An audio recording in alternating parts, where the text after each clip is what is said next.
No GPS, no rules, no shame. Just a funky little quad in a soul train frame. We fly that flow. Spread that gap. No time to nap. No time to nap. Hit that roll. Funk and control. Funk and control. Bounce that wall. Bounce that all. We fly it all. Funk it all. We fly it all.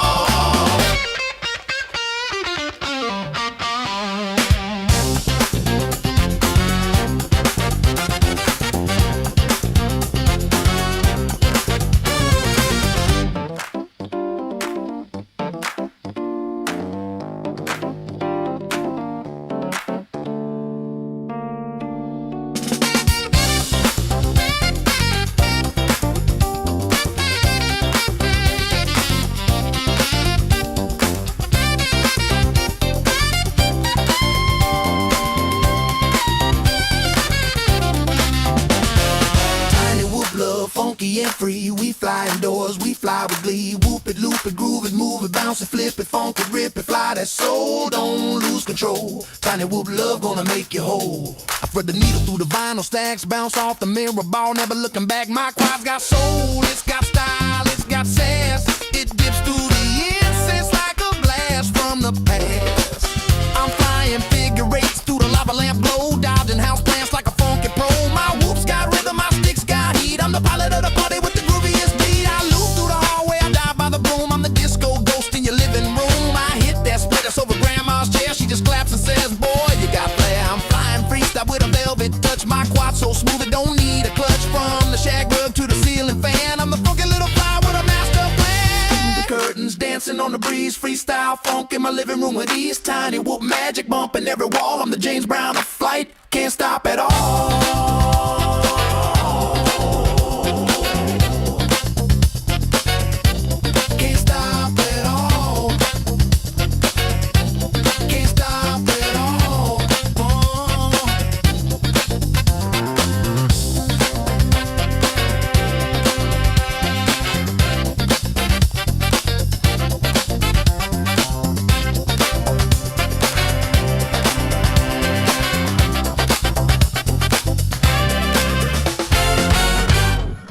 Hey friends, my name's Aaron Ciotti. Everybody calls me Ciotti. Welcome to Monday Night Q&A. In a second, I'll have the voice of Kevin Sumner, but I gotta get that set up real quick here. So hold on. It's gonna change mics. It's gonna be all right. All right, so now the audio will sound like ass. Let's fix that. Output, input. Need more input. So this is what an Apple AirPod microphone sounds like, and now is what a Shure MV7 microphone sounds like, in case anybody was wondering. Okay, and now I gotta come in here and live stream on air. What's up, Kevin? How are you, man? Hi. All right, let me, I gotta click another couple buttons here. It's going well. Share things, share your screen, and OBS. Pressing all the buttons, doing all the things. There he is. You should have OBS. I do. Awesome. How are you, man? Good. Something just happened. Stream just ended, but whatever. Oh no. Sorry. Don't end live stream? Not live stream. Sorry. The okay. Discord. I should be clear. Discord went bye-bye. Oh yeah, you're right. What the hell? Stop it, Discord. Technology is start streaming. The bane of our techno ghosts. Techno ghosts. OBS share screen. I'll try it one more time. All right, cool. Hey, so tonight we're gonna do the Artisan P1 build. BetaFPV sent me an Aquila 20, which I flew a couple times, and basically came to the conclusion that it's so incredibly loud that I don't want to fly it around here because I don't want to piss my neighbors off any more than I already do. So I which is fine. It's a beginner rig. I did some beginner stuff with it. I tore it apart and I stole the P1 out of it. I also stole the motors out of it. I've been using the motors for a while, actually. It had the Aquila 20, weirdly, has the biggest motors that are 3-bolt mounting that I've been able to find. They're 1103. They're kind of like unmarked, but they're 1103, either like 10,500 or 11,000. They're actually really decent motors on this little guy. But I also stole the P1 out of it, and so we're gonna do a little build here. This is the sub 250G FPV turtle, 2.5-inch turtle. I want to say like V7 or HD. It's got the slightly wider front standoffs. And I was able to print one of the Ant Light camera mounts for that, and it just happens to fit the P1 camera almost perfectly. So we should be able to just drop this right in, and we will test P1 on something that actually flies good. You know, the Aquila 20 is a total beginner rig, and it's got all kinds of stuff blocking the thrusts and the yaw interaction between diagonal props and stuff like that. Yeah, we're gonna do something that flies properly, and we'll see how the latency is. I've heard that the latency is the hardest thing to deal with the P1 system. I was gonna drop it into a whoop, but then it's so slow that we don't really get to see if the latency is a huge problem. I thought this would be a better setup to put it in initially and check that out. So we're gonna see if we can get that build done tonight. I already did some of the work. This is a GEP RC Taker F411 12 amp 1 to 2S AIO. Did something a little different. I put the 90-degree motor plugs on it, but I put them on the top because the USB port will go through that carbon fiber frame, and then the bottom of this board is completely flat. There's no UFL down here. There's nothing. And so I can slam this really low on the deck, and then on the top of the board is where the ELRS plug is, UFL is. And so that takes up a bunch of space, and now the motor plugs are also there. And so that's how you kind of min-max getting a stack really, really, really close together, which is kind of important with a lot of these new style builds that only give you like 12 millimeter, sometimes 15 millimeter standoffs, and we're trying to do double stacks in it. So yeah, that's important to kind of think about that with these. And so now this GEP RC Taker is set up to sit as low as possible. I also took the grommets and reversed them, right? Like the hell was that? It's just a weird flash in here. Since it's going to sit so low to the deck, I took the grommets and I put the tall side of the grommet on top instead of on the bottom, and that'll let it drop down really low. So yeah, that's the plan for tonight. We're going to see if we can get that done. The very beginning of the live stream, for the first like maybe 60 seconds, was today's round of destruction to try to break my frame, and it's getting there. One of these arms is absolutely starting to delaminate, which is kind of not what I wanted. I didn't want the arm to just delaminate. I wanted it to break. But I don't know what else to do. Like, I hit a fire hydrant twice today at full McGillicuddy, and it like look at this poor thing. Look what it did to it. And I straightened these props out after the first time I hit it. The poor thing is, I don't know. It might be indestructible. I didn't mean to center punch it. Unfortunately, I killed this camera lens. I'm hoping that it's still kind of flyable. I didn't plan on center punching the fire hydrant. I wanted to try to hit it with an arm, but it's hard to do because I'm trying to hit it at full throttle, and so it's like, all right, I'm getting close. Let me put the nose down and go full, and it's just there, and like, yeah, trying to hit something instead of right here. I mean, that's like, what do we got? An inch of difference on a little rig like this. It's just really tough to do. And in the process, I've destroyed another battery. I had a 4S 850 that had been over discharged at one point in its life, and so that was the death battery today. right before the rain. This thing also got soaked. It started raining, and I was like, no, hold on, one more, and I go banging it into the fire hydrant, and then it just pours, and I start to run after it, and I'm like, shit, no, goggles and transmitter. I ran back in the house, dropped the goggles and transmitter, went running down to get the quad. It's soaked. I'm soaked. I almost fell in my sandals. It was a whole big thing.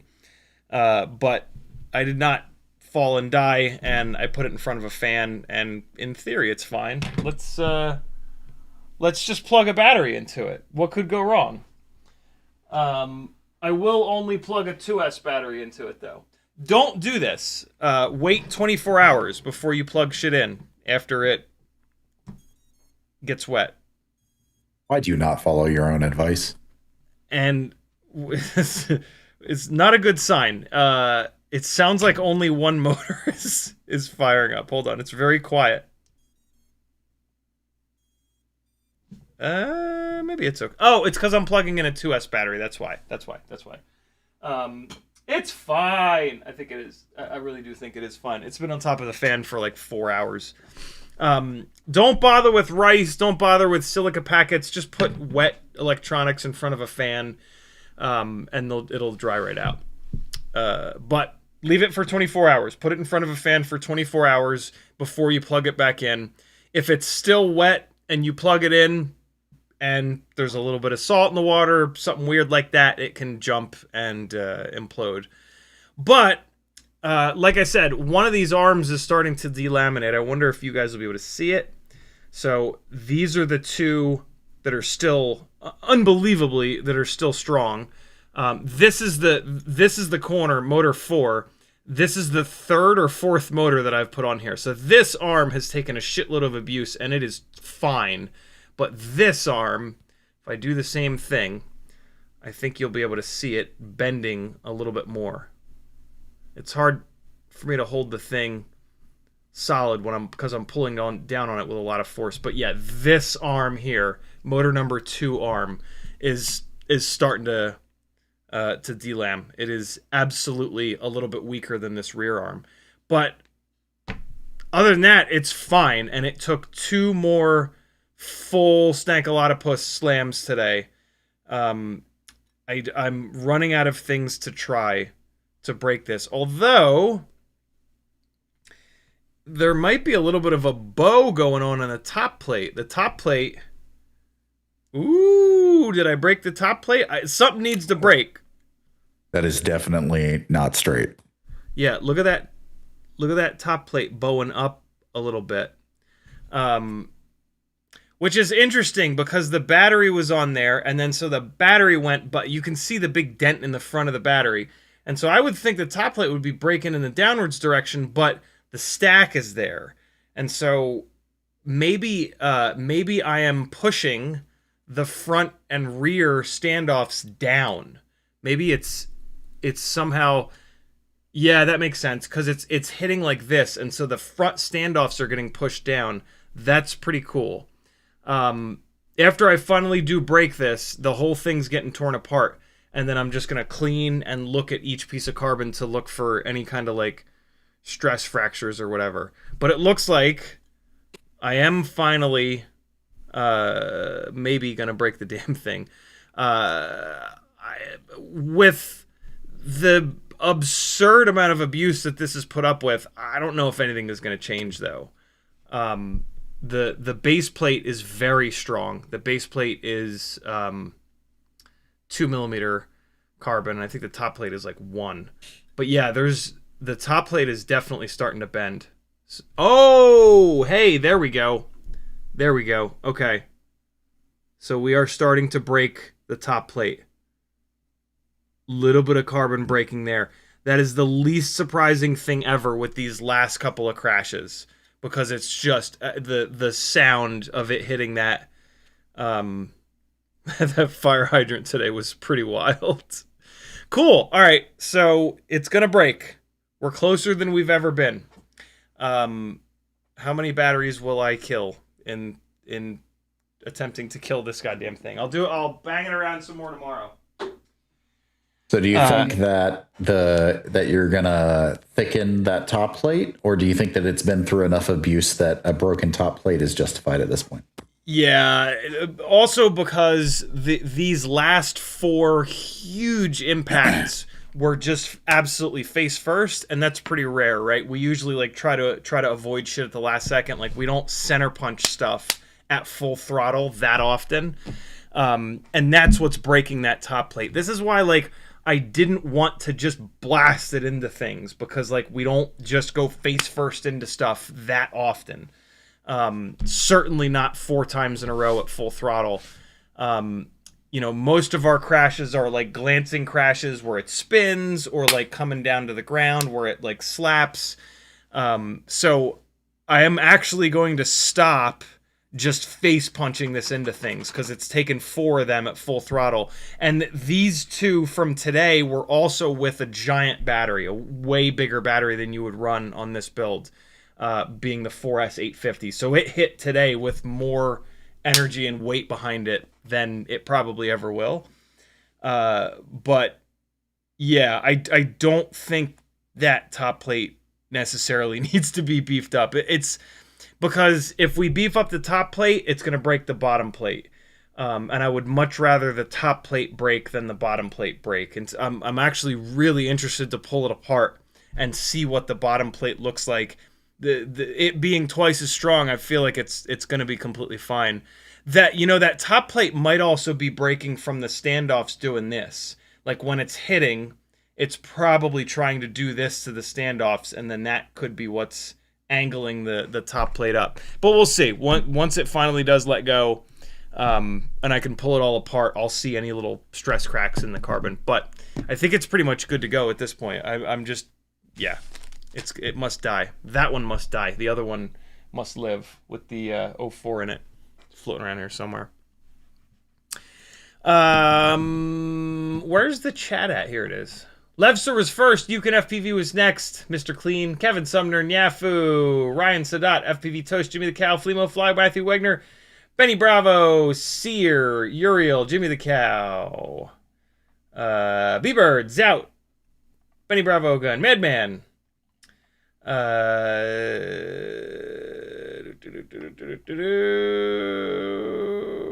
oh, YouTube just did the thing. Brandon's Baked Beans, Uriel's out, Jimmy the Cow. I think I got everybody. If I didn't get you, I'll get you next time, I promise. Dagul, type at CiottiFPV to talk to me. Ryan Sadat says, based on our experience thus far, could a theoretical 0902.5 28,000 kV be the ultimate 1.6 digital analog motor? And you think someone would make a motor like that at some point? I doubt it. I don't really see much of a point in going to like an odd size like that. The 1002s are just awesome, and they exist. And yeah, 28,000 kV. You're talking about for 28,000 kV would only be for 1S.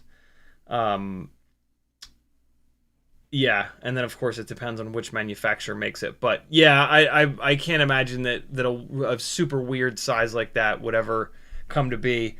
You know, the jump between 802 and 1002 like kind of makes a lot of sense.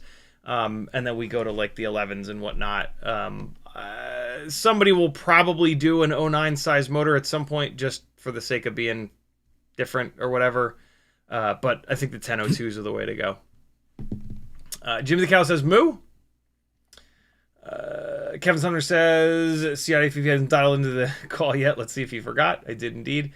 Benny Bravo says I haven't been around for a live in a minute. I hope you're doing well and so ready to dive back in. Couldn't catch the lives. I've been staying up on my packs. Hell yeah. Nice, dude. Yeah, ever since I've been trying to do an edit a day, which fell apart a couple days ago, but I am spending so much time editing this Tulsa Tough footage that like everything else, like everything is weird right now.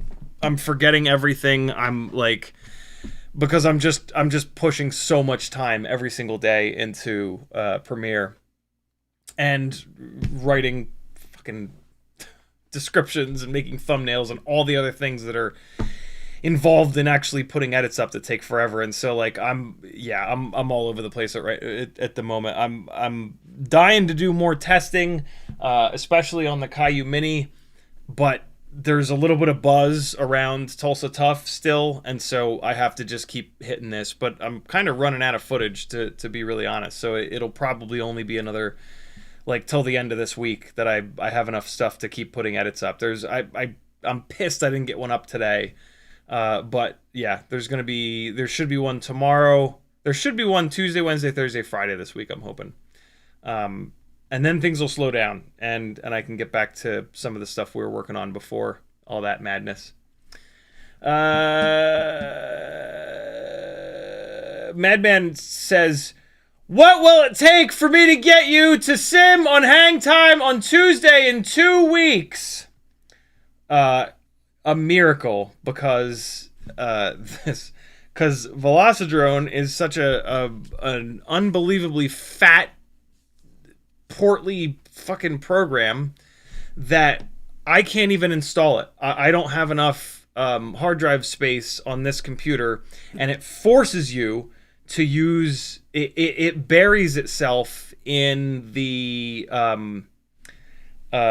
in like the home. You have to install it on the main drive, and it requires like 80 something gigs to install, and I don't have that.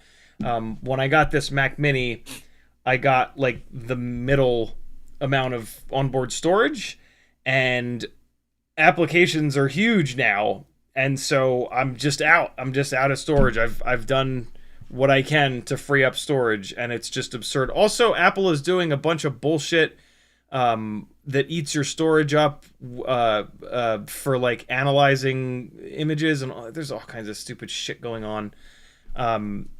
That every couple of weeks I have to go in and purge that folder that just gets bigger and bigger and bigger. But yeah, I don't have any sims. Well, I can't get Velocidrone going. I did buy Liftoff forever ago. I haven't used it in many, many years. But I did see that there's a crazy new map on Liftoff. So if you guys were using Liftoff, I could maybe jump in there. The Madman also says, "I'll break one. Let me get my hands on one." I only have these two. Jimmy the Cow says, "Sell us your frame. We'll break it. I'll let you break it once I've broken it. I break it first. That's the way it works." Matthew Wagner says, "What the hell was that?" Said exactly as I moved the monitor arm that you are on and knocked over a water bottle here. Nice. Sear says, "Where can I find those types of motor plugs? What are they? JST 1.5? They are JST 1.25, and I don't know where to find them.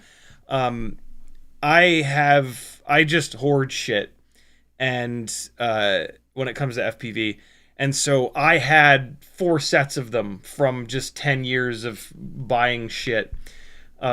I'm down to my last set. This was my second to last set that I put on this Gep RC Taker, and then I've got one more fresh set, and then I will also have to figure out where to buy them. But they are JST 1.25. I know that for a fact. So JST 1.25 90-degree connectors.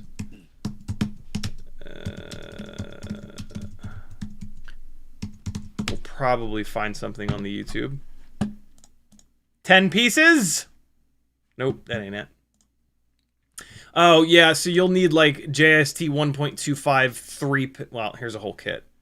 So, yeah, we need the 3 pins. But I doubt you'll be able to find just the 3 pins. You'll probably have to buy a whole kit.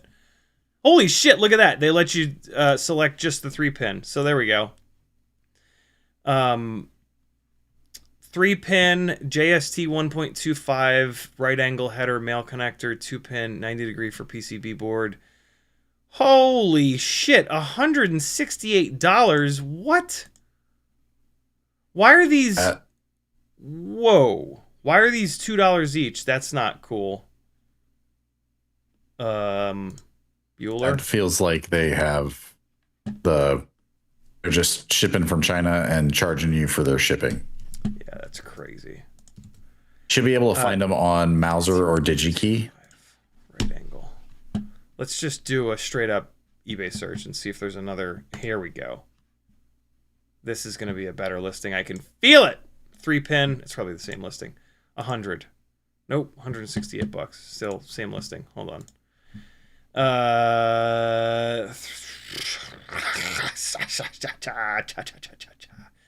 We don't get these because they're gonna have the wires crimped on.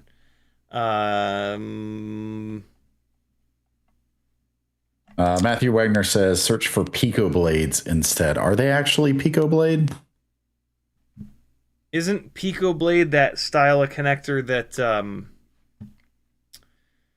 oh god, don't buy this kit. This ain't the kit that Immersion RC used. JST and Molex are the two companies that that design these plugs. And so Pico blade is Molex, and JST I think it's SH is the series. Yeah. For the ones that are using FPV. But I forget which one is which. Wow, this is way harder to find than I would have thought. Yeah, I looked a while ago. Yeah, we just need to was find a pain in the little butt. kit. We just need to find a little kit. I'm sure it exists. It's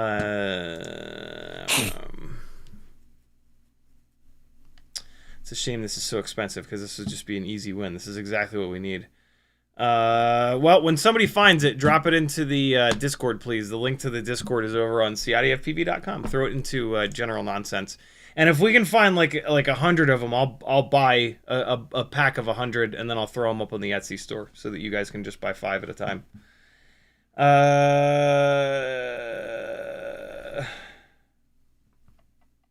I believe they're JST SH. Well, those are the 1.0. All right. So, Matthew Wegner says, SimLink tricks might move Velocidrone to external. I'll ping on Discord earlier in that day sometime with details. All right. Well, don't ping because that'll just tell you what your network speed is. Send a message instead.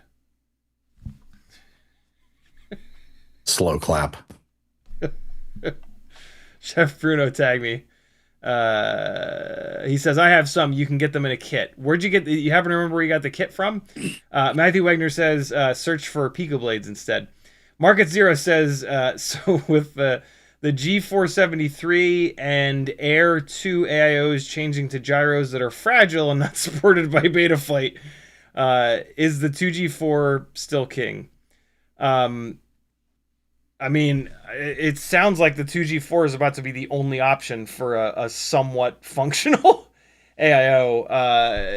Yeah, the gyro situation might get a little nasty sooner than later here. I don't know, man. Yet again in FPV, it feels like we're in a situation where we all need to go buy everything right now to hold us over. That's happened to us a bunch of times. One of those times it was kind of real and a bunch of stuff hasn't been back, but the other times stuff has been dealt with. Like off the top of my head, the 04 Pros, right? Like the old 04 Pros. But a Flywoo is swapping the gyros out unbelievably for us. So even in that scenario, like we're saved. But yeah, the gyro weirdness is coming. This has happened to us before, though. When the MPU 6000, when manufacturers were unable to get the MPU 6000, we all and you know, the ICM 42688, I think it is, and some other gyros have been fine. So yeah, this could be it or not.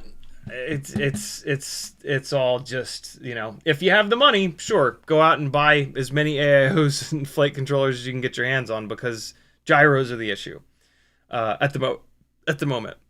But you know, next month the black box chips will be the problem, and then the month after that the yeah. So it's tough.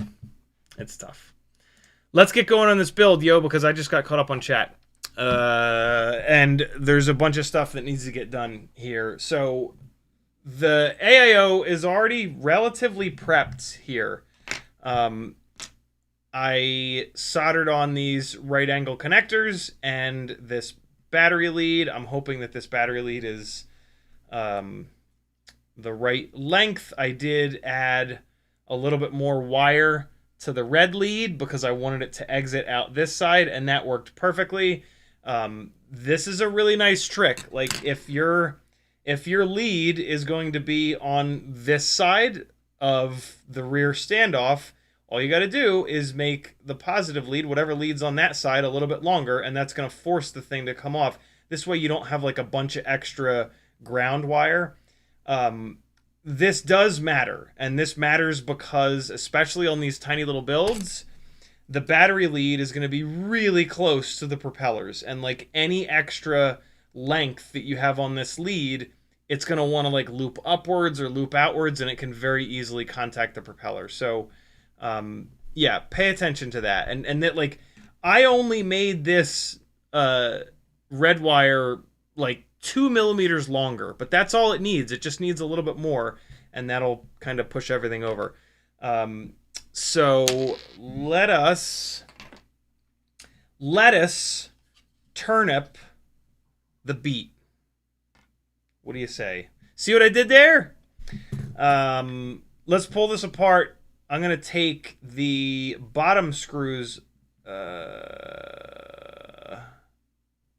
Nah, we'll just take the top plate off regular.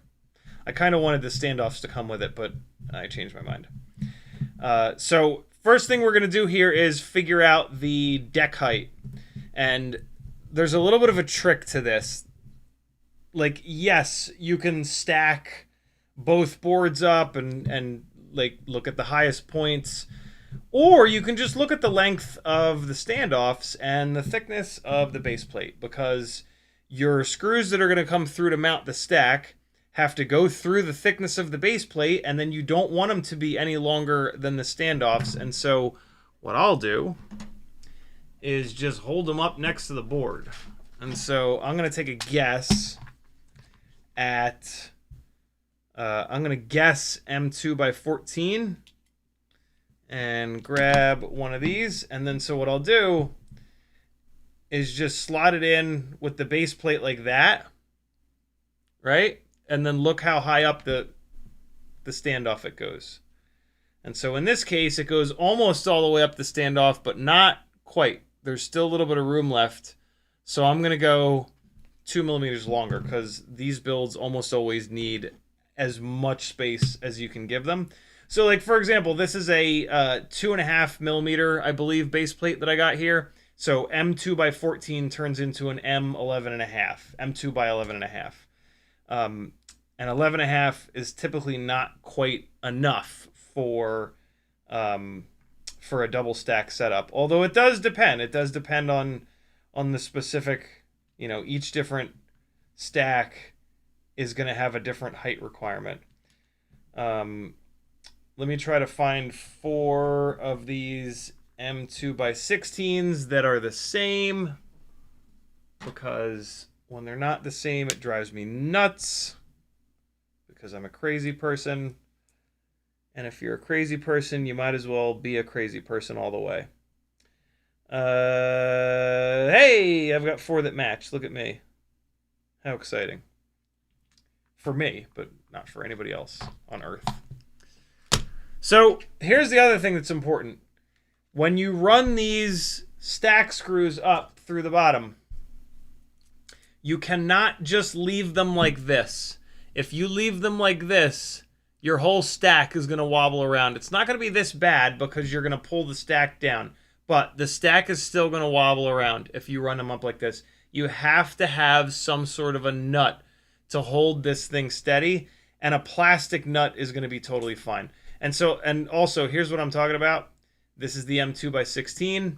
And so when I stack that up like that, you can see that that takes up pretty much all of the standoff height. I know it's a little bit out of focus, but I also know that you can see it.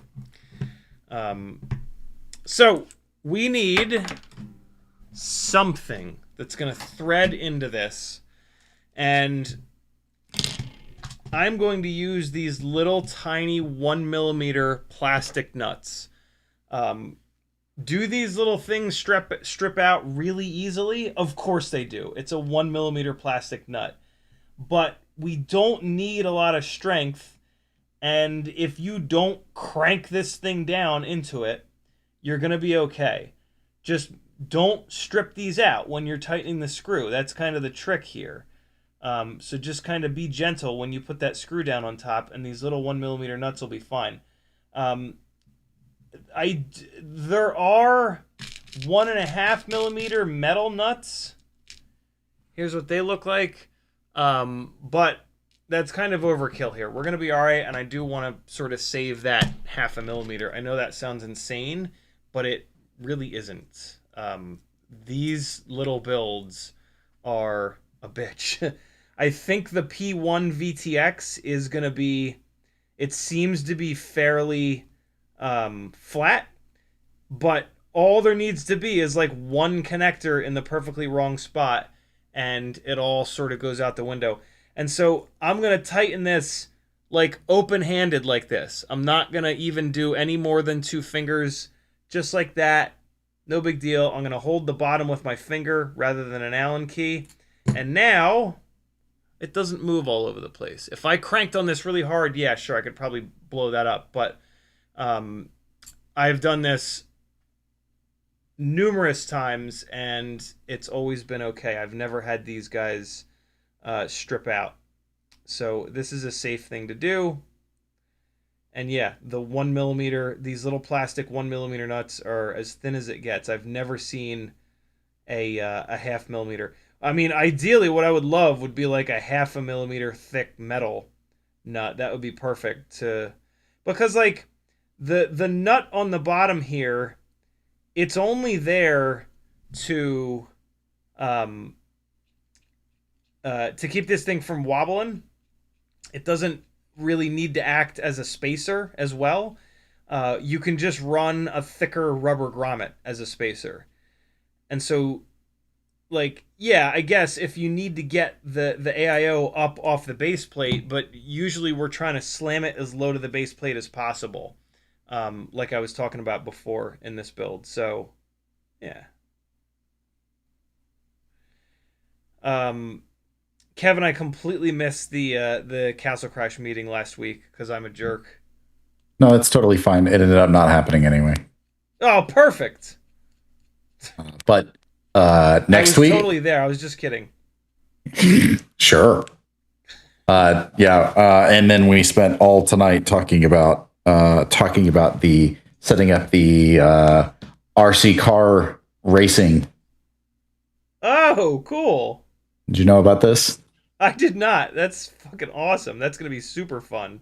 So Bad Luck FPV has the Clover Cage system, and he is bringing his cars, and he's going to share a flight line with the racers on Backwoods. And we're dope.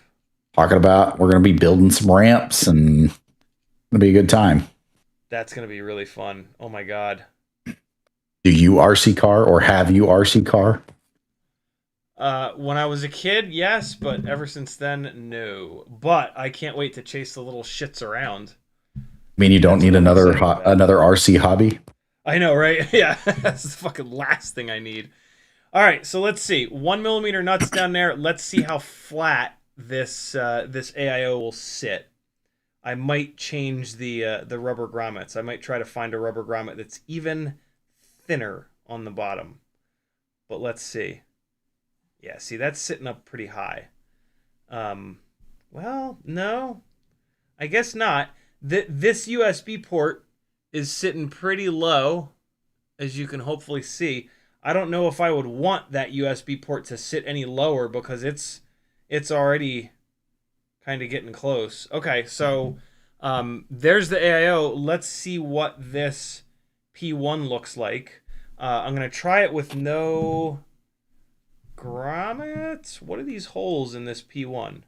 These are M3 M3 holes, maybe? These might be M2.5 holes. I think these are M2. You idiots. Oh, what These are jerks. M2.5 holes. You absolute just... Thanks for sending this over, BetaFPV. I really, really do appreciate it. I really do. But wowee, that was a stupid thing to do.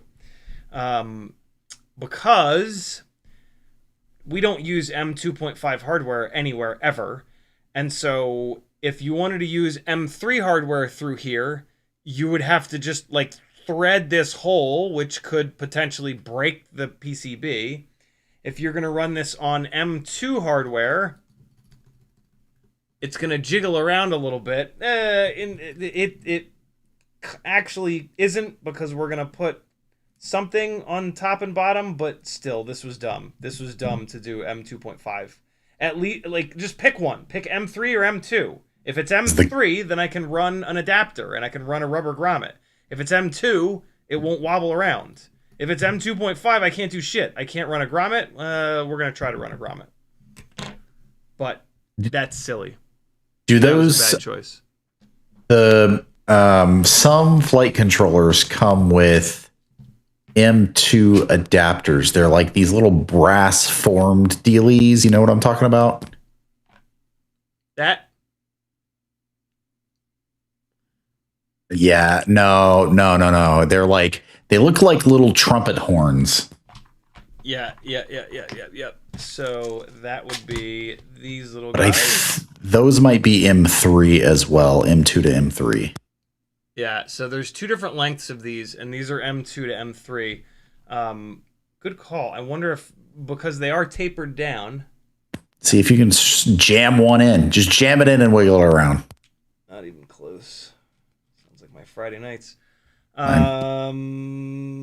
Let's try this one. So here's one of the short ones.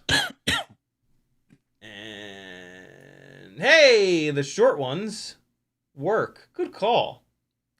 Yeah. I am going to still try a grommet, though, because I need a little bit of extra height on this. So, yeah, let's give Wallace Grommet and Mr. Mitty a shot here. See what he did there.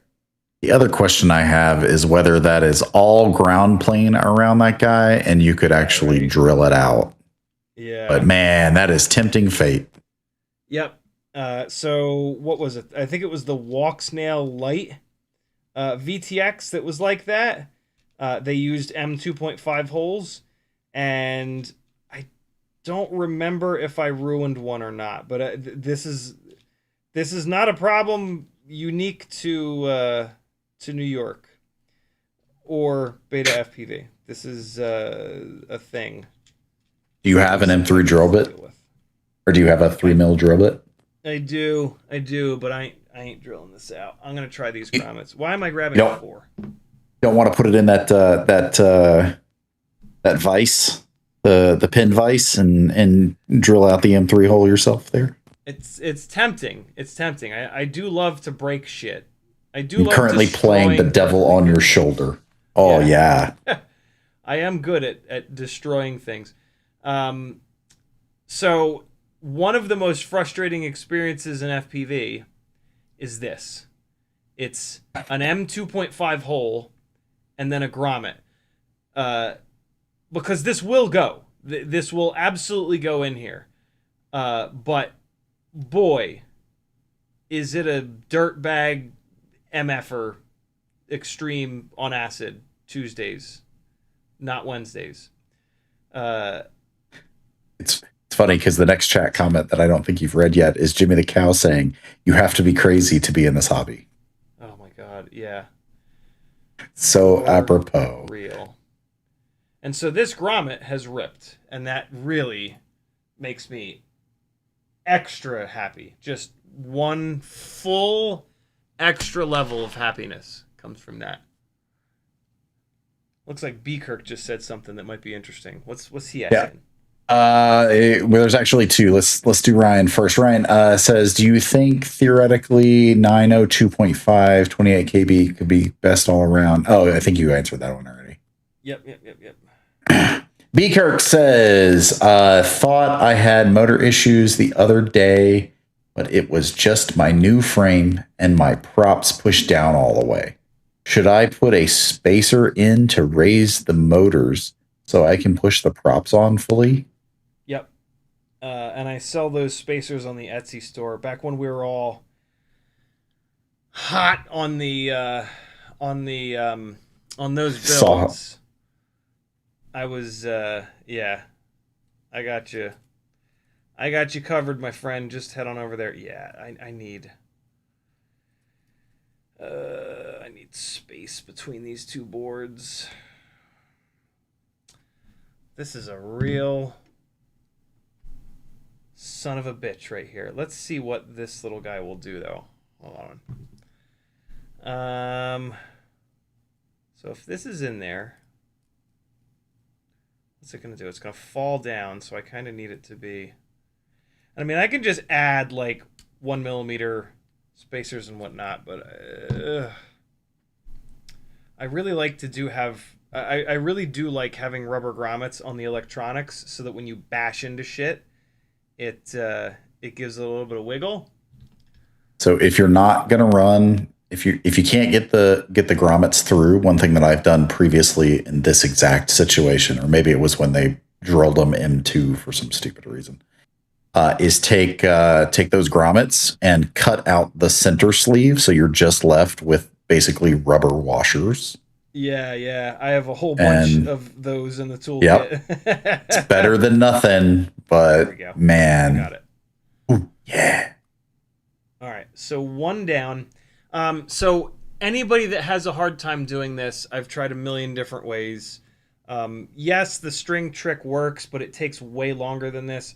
The trick that I've found out is I put my left thumb here, and my left thumb is going to hold this thing in so it doesn't get out of here. And then I put it in at like a 45-degree angle. And so my thumb keeps it from escaping. And then you just squish and push, squish and push, squish and push. And you kind of like back off each time. I'm certain that this stupid camera is not focusing properly, but your thumb has to be there or else it'll back out. And then you're just doing a little bit at a time, and make sure you use blunt tipped tweezers. Don't use sharp tipped tweezers or you will just shred the grommet, and then there's no point in even doing this. And so you only need to get it about, I don't know, like 2/3 of the way before you can pull it through, but always get it a little bit farther than you think you need to, because it's really easy for it to kind of fall out. So just a little bit at a time, pinch and push, pinch and push, pinch and push. And now I'm gonna try it. This is probably a little early. It's probably gonna pop out, but just keep mashing it, and it already popped out. But if you can get it like half the way through at least, you can then come across like this with your fingernail and just like pull it the rest of the way through. But the other thing is to squish it like this to get it started. Like squish it super flat to get it started in there. But then you have to get like a finger on the bottom of it, because it doesn't want to go in there. It wants to pop out. Yeah, like I said, I've tried so many different ways of doing this, and like this is the way that is both quick and just works. Like the string trick, sometimes it just doesn't work.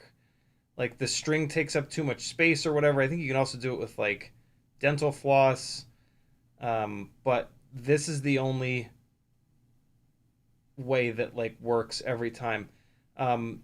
Also, you can just kind of like push on it, like close the tweezers like I did here, and just kind of like push. You're just trying to get a little bit of it through at a time, to the point where it's a little bit more than halfway, and then you can pull it through. So here we go. So we're a little bit more than halfway. So I'm going to come on this side and just, you kind of have to have a fingernail for this part. And you're just pulling it through a little bit at a time. Left, right, left, right, left, right. And now you can also like really mash with your finger on the bottom, and there you go. And I'm just pushing really hard with my finger on the bottom, and it's almost all the way through. Come on, you bastard. And like, this is the problem with these M2.5 holes. They're just too small. Like, this just absolutely does not want to go through here. An M3 hole, it's still not easy, but like, it doesn't actively fight you the entire time. Like, this is ridiculous. I'm actually pretty surprised that I was able to get that first one a second ago as quickly as I did. But yeah, there is technique to this. Like, you will get better at this. I know it sometimes doesn't feel that way, but you do get better at this after a while. There we go. Oh my god, there it is. Okay. 2 down. I just need to find 2 more of these. So I am using the black BetaFPV grommets right now. I believe them to be the smallest. You can always tell it's them because they have a rounded edge on the top that I'm going to show you in a second. There's one. Let me just find one more real quick. I think I see one. Yep. So this is what the little BetaFPV ones look like. They have a roundness. Hold on, let me try the other camera. They have a roundness to the outside corner. See it there? See how they're not like sharp edged like most of the other ones have. Well, I mean, this is a weird one. This is an M2 to M3, but yeah, most of them have like a sharp corner on the outside, whereas the BetaFPV black ones are kind of more rounded off. That's called a chamfer, and you know that. It's chamfered. Yeah, good call. It is chamfered. Versus a fillet, which is rounded. Yeah. The old fillet. Not fillet. That's what you eat for dinner. Now I'm hungry. You see what you did? Yes, I do. Oh man, I had pepperoni pizza after the live stream last night to celebrate Father's Day. It fucked my stomach up so bad. It was great. Just what a definitely not a mistake every single time. It's totally worth it. All right, number 3. Let's get this going here. Come on now. Get up in there, you rat bastard. Your dad says try some IPA to lube the operation. Now, what the question is he referring to your pinching and pushing that you're doing here, or is he referring to your Father's Day dinner? Yeah. Or was he referring to the fillet?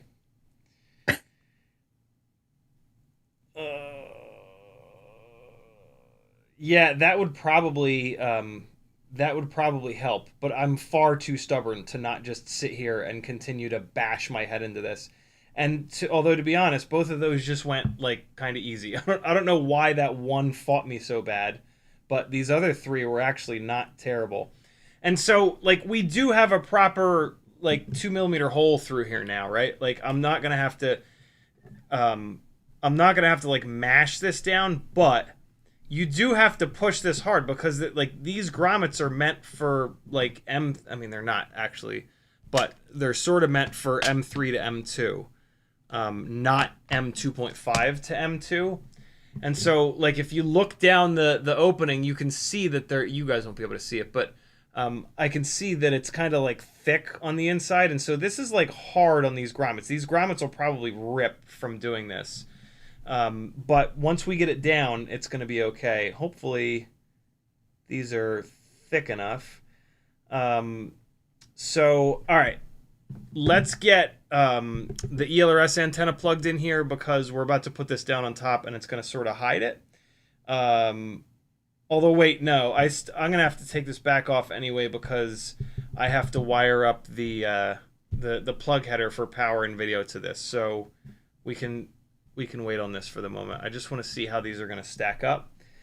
So the camera is forward, so the first thing we need to make sure is that we have enough length on the camera cable. And we do if we put it like that. We do if we put it like that. Okay, so camera cable length is not going to be an issue. Antenna could be an issue. So the antenna port for here is... So what I'm doing right now is I'm figuring out how I'm going to orient this. Like this, like this, like this, like this, or this, this, this, this. You can put these components 8 different ways. The bottom of this board has 2 big, tall bastards on it. The top of this board here has a UFL port. I always like to try to put the UFL ports up because antennas get demolished pretty easily. And so I would love to have this facing upwards. Let's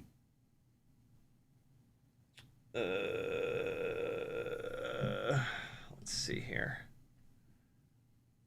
All right, what about that? So if that sits there. And so now what I do is I just put it in there like this and look at how the plugs are going to interact. So these 2 big tall plugs here are going to hit each other. So that's no good. So let's take it out and we're going to rotate it 90 degrees. And we're going to see if that's any better. So this tall plug here is now actually really good. It's got an empty spot. This tall plug here is clear of this battery lead. That's awesome. It must be offset a little bit. So this is totally an option here, like this. And so that's the camera plug up front like that. Let's keep trying different things though. Like that. Those 2 plugs are going to hit. All right, that's a no-go. And then like this. This will probably be okay too because it offsets the plugs. Yes. Okay. So if I want the UFL facing up, it's either going to be like this or 180 degrees from this. If it's like this, the antenna plug is in the front, short run out the back. Let's just grab any old antenna here and see if it's going to be long enough. Hold on. These are the long boy antennas. Let me actually grab a slightly shorter antenna and see if I can make that work. So if this antenna is coming out the back, yeah, I kind of want that UFL port to be back there because that's pretty short. Having the UFL plug up front on these builds is usually really tough. This is the really long antenna that you get with the 04 Lite. I only have 2 of these, and see, so that'll totally work. And that's actually kind of like the perfect length. And so do I want to force myself to run the longer antenna by having it like this? And what's nice about that is that this camera cable is farther back. And so it's going to eat up more of the slack of the camera cable, which I like. And so that sits down in there.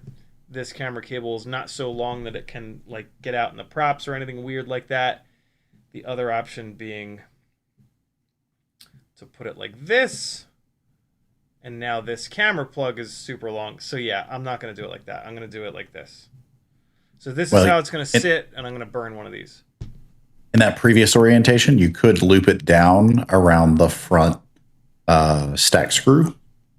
Yeah, for sure. So that you get some of that out of the way. Yep. The only problem with that is that now, you know, it's looped in here. So if you just need to unplug the camera, it's a little bit more of a pain in the ass. But every single one of us is going to do that a little bit differently. And that's kind of the point. Like, you want these builds to be unique to you. And so if you never find yourself banging up your cameras and needing to change cameras, you can do stuff like burying the camera cable in a spot that makes it totally safe but sort of inaccessible. If you're like me and you kill lots of cameras, I like to have that cord as accessible as possible. And so what I'm doing here is just pushing down on this to double check that nothing's going to hit. And this is looking really good. This is Everything is looking pretty tight. That's a little too close there. Yeah, so I'm like out of stack height here. Ooh, this is tight. This is a tight setup here, but I think I might just be getting away with it right now. I think it's actually okay. Boy, I wish this AIO would just sit down a little bit lower, but then this USB port would be super low to the ground. My main concern is back here. Let me see if I can show you guys. This is awful tight in here. I need to get some light in there. So yeah, there's a lot going on in here, and that top looks like 6-pin plug is really close to that little capacitor on the bottom. It also looks like it's hitting that negative battery pad, but it's actually not. It's a little bit back behind that battery pad. I could just hit that with the soldering iron and push down on it to flatten it out a little bit. And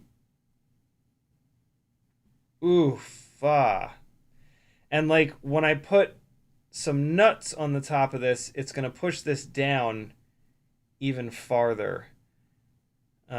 So I'm not totally sure. I mean, this is a setup that I'm probably not going to like batter the hell out of. And so I could probably just roll with this and just, yeah, don't hammer it into the ground 80 times at Mach 7,000.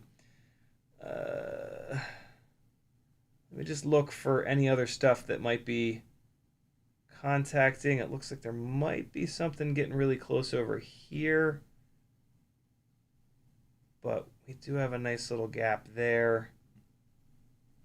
Let me take a look at one length longer on the hardware to say. Go ahead. That's what you're seeing. Thank you.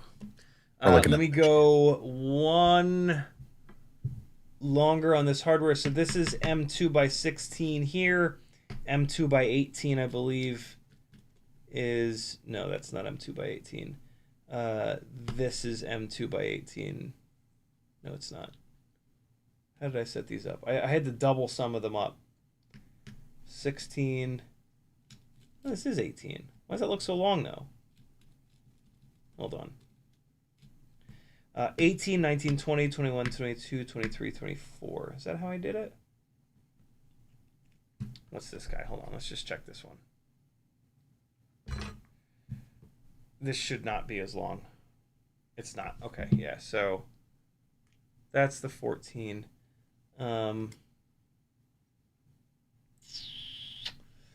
Is it these? It's these. This is the 18 here, I believe. Let's take a look back here. Yes. Okay. So this is by 18, and it goes all the way to the top, but that's actually what I need. So I screwed this up. I need to pull those screws out and replace them with, replace the M2 by 16s with 18s just to get a little bit extra on here. But I think I remember running out of M2 by 18s. And so I Got might some be... chats while you're digging through screws. Yeah. Flyzone says, Ciotti, my dude. B. Kirk says, I don't see them on Etsy store, but I added a couple of other things. I assume he's meaning the pads. The motorizers. Yeah, they should be. I have two sets of them left. Oh shit, I don't have any more of these. God damn it. Yeah, I have 2 sets of them left. So if they're not on there, we'll figure it out. Ryan Zadot says, lol, sorry for asking the same question again. YouTube did the thing, and it looked like yesterday. No sweat. Shit, dude. I don't have any more. I have 2. I have 2 of these. I mean, I have 6, but these 4 are M1.3, and so they're lucky that I'm not throwing them in the river. Farts.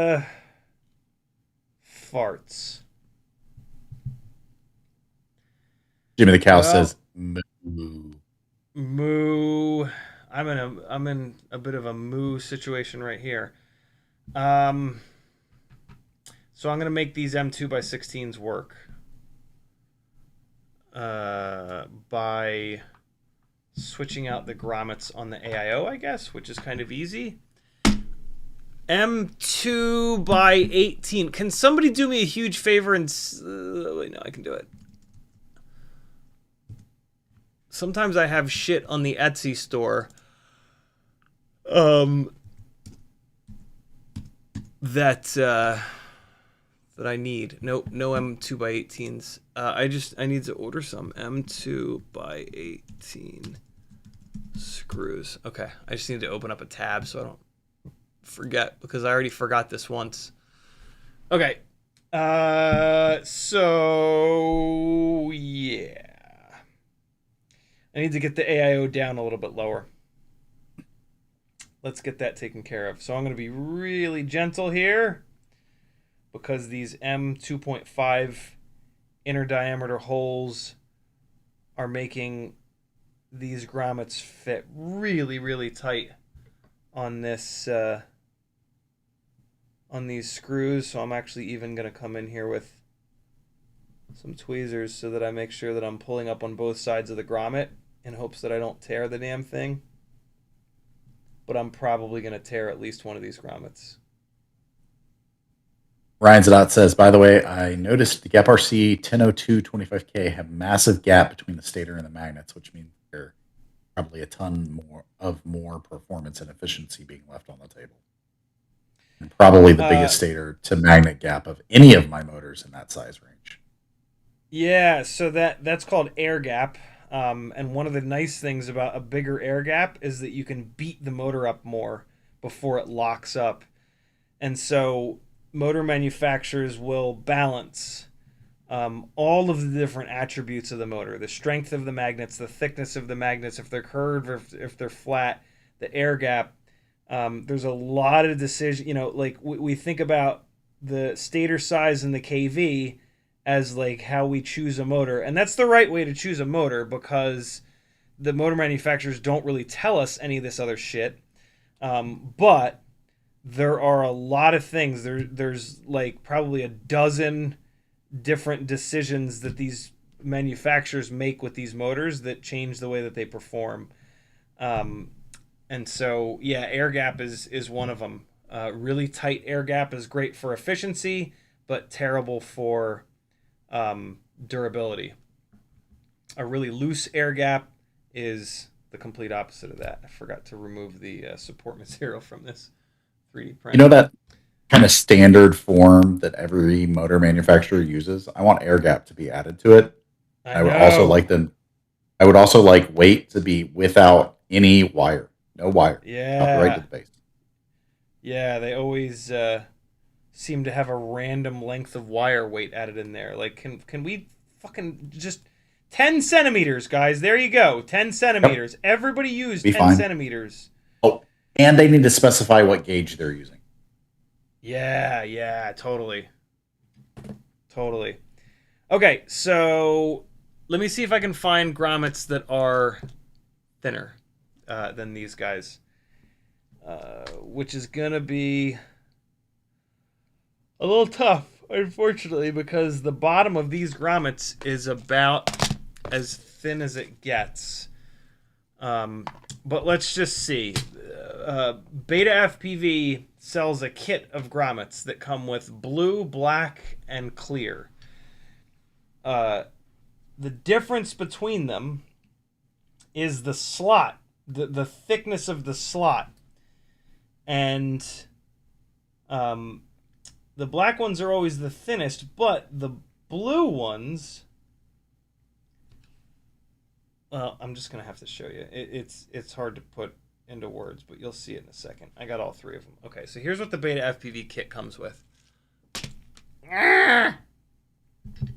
Black, blue, and clear. And you should be able to see that the thickness of the slot in between is what changes here between these three. And Say goodnight to your dad. Night, Dad. Thanks for hanging. And so the blue one has the biggest slot. I don't think this is the BetaFPV clear one. Usually the clear one has the middle medium thickness slot, and the black one is the thinnest. But like what I need it to be really thin on one side, like here, for example. And it feels like that might be the blue one. It feels like it is. It is. The blue one is the thinnest here. So I'm gonna try a set of the blue ones to see if that'll drop the AIO itself down low enough. So let's just give that a shot here. Let me find 3 more of the blue ones. Philip3273 says, how did you find the latency? Was it as nauseating as bot says it is? On what? The P1? If you're talking about the P1, I've only flown it. I mean, you're looking at me doing the build, right? So, like, I haven't flown it in this build yet, obviously, right? But when I was flying the Aquila 20, which is what it came in, the whole flight experience was, like, ridiculous. Like, it's a super beginner rig. I tried to adjust the rates. I screwed something up. The whole thing was a shit show. And so I have no idea. I have no idea if the latency is flyable or not, because that was not a real flight experience. But hopefully, if I can get this done tonight, I'll fly it tomorrow, and I'll be able to let you know on Wednesday's live stream. And then maybe on Wednesday, if it's really bad, we'll be moving it to a different frame.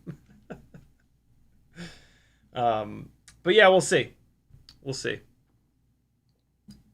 It didn't seem that bad on the Aquila 20, but like that was the worst possible test that I could have done. I mean, that thing flew like a beginner rig.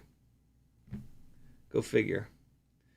I just lost a little rubber grommet. No, I didn't. It's right here. So I can't find any more of the blue ones, so I've got to go to a different one. I do still need some of the height on top, though. Do I have another grommet that's just really thin on one side? See, this one is pretty thin. Like, this is... Ooh! That's the one. Oh my god, that's like... Yeah. These light blue ones. These light blue ones are from T-Motor, I believe. And I absolutely knew that these would come in handy one day. There's 2. Those T-Motor, or were those the Xylo? It could be both, because I have like 3 or 4 sets of them total. There are 2 different companies that use these light blue ones. And I can kind of see it. Like the color is just a little bit different between these. And so I'm actually trying to get a full set in the same color right now. No, that's that other color. Because you want all 4 of them to be the exact same durometer. I mean, it's not like the end of the world if they're not, but ideally you want them to be made of the same rubber and to have the same density. And so right now I've got 3 and 2. Come on, where's the oddball? Great, now I have 3 and 3, of course. So no matter what, we're now... That's always the way it is, right? Yep. Digging through the parts. I can't tell the difference in color. No, I can totally tell the difference in color. Yeah, here we go. We're using these guys. This is gonna do exactly what I needed it to. This is beautiful. And massive shout out to GepRC for slotting the outside of their AIO so that all I have to do to remove this is kind of like pinch it and pull it, and hopefully it won't tear. You still have to be a little bit careful because it's easy to tear these, but yeah, just pull it right out like that, and then I can just take the New one, pinch it. How nice is that? And of course I put it on there upside down. So let's just do this real quick. I do love, like right now, I love when these AIOs are slotted like this. Sometimes you can run into problems with the grommets popping out when they're slotted like this. GEP-RC put a pretty small slot, and so you should not have that problem with this GEP-RC AIO. The only time that the slotting it like this can cause a problem is if these little ears break off. If you have like a really violent crash, you could potentially break the little ears off this. And so, like the 2G4, for example, that doesn't have the slots, you're never gonna break the edge of the board. I don't know. You'd have to hit pretty goddamn hard to do that, though. I don't think that's very likely to happen with any kind of frequency. So the slotting thing is really, really nice. And just like that, we're good to go. All right, so let's see how much lower this sits. It should be like the perfect amount. And all right, there we go. And so yeah, that USB port is definitely sitting lower, but it's still not the lowest point. This screw is still definitely the lowest point, so that's great. Even when I push down on it a little bit to compress the grommets, this screw is still the lowest point, but Jesus, that is close. This is a pretty aggressive build right now. The longer stack screws would make way more sense, but we're gonna be all right. This is gonna be fine. This is not gonna be like a permanent build that I crash the shit out of all the time. We gonna be all right. We can make this work. So now, I wonder if these are taller on top. Probably not. They are not. Okay, so I need a really thin little spacer in between these guys now, because I just need to push the VTX up a little bit. Let me see what I have. Most of my spacers are 1 millimeter thick, and that's probably going to be too much. But I believe, I have these 1/2 mil washers. They're actually a metal washer. And I don't have many of them, but I should have 4. Come on, baby. Give me 2 more. Come on. Where are those 1/2 mil bastards at? The other option at this point is to do like a rubber spacer so that you can sort of compress it, right?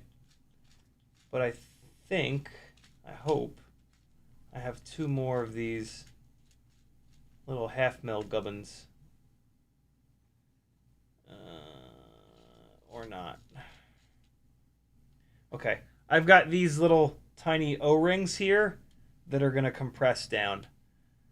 And I'm pretty sure I saw 4 of them. So there's 2.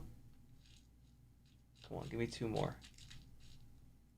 Give me 2 more, you jerks. 3. All right, let's see how long this last one takes to find. All night? Yep. Nope, there it is. Cool. I have no idea where any of these things have come from. Like I said earlier, I've just been hoarding for the last 10 years. Every single ESC flight controller AIO that I buy comes with a little pack of stuff, and I just save it. And then it comes in super handy. So make sure you're saving that stuff. All right. I've got little O-rings on here. That's going to give this just the little boost that it needs. And I'm just going to assume that this is going to be fine now because I need to solder up the power cable from this guy to this, as well as RX and TX.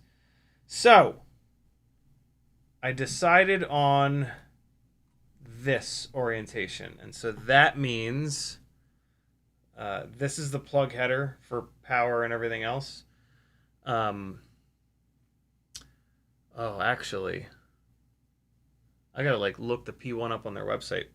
I don't have a manual or anything. This came with the Gep RC, actually. The P1 was plugged in with this guy to this wacky BetaFPV AIO. And it is plug header based, but it's all black wires, which sucks. Let's just check that it's the same number of pins, and then I'll use this one that came with the Gep RC. Indeed. Yep. What's that? 6 pin? 1, 2, 3, 4, 5, 6. Yeah. Okay. So I can use this one, which is great because it's cut on the one end.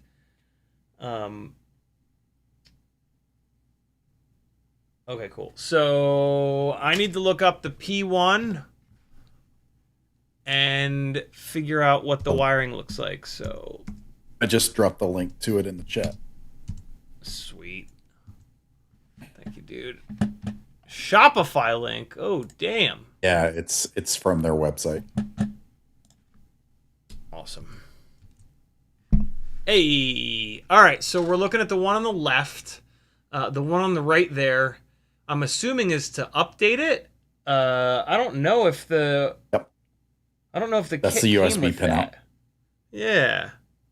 Oh, that's for the dongle. That's for the little dongle. Yeah. So that's cool. All right, so this guy, let's have a look. So when the connector is on the top like that, that means it's going to be pins up.